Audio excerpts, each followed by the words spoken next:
All right, so this is still part of 1.2. Now we're going to talk about reflections in the x-axis and what that does to an equation of a function.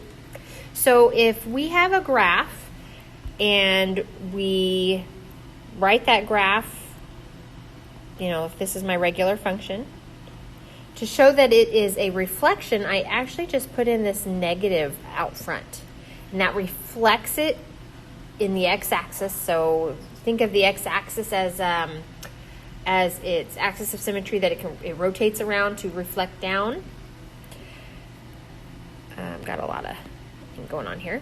Okay, and so it multiplies all the outputs by -1. So when we start graphing more translations and getting more into quadratics and the other ones, that multiplying the outputs by -1 is key, but we'll talk about that later on.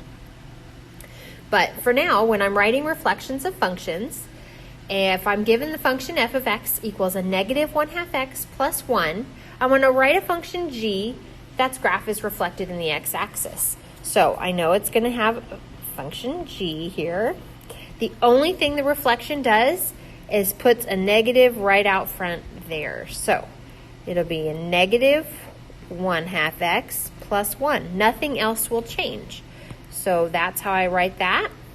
And then for number 4, f of x equals the absolute value of x minus 5 and then -4. So write a function g, so function g, whose graph is a reflection in the x-axis. So that this puts the negative out front of the absolute value bars. So,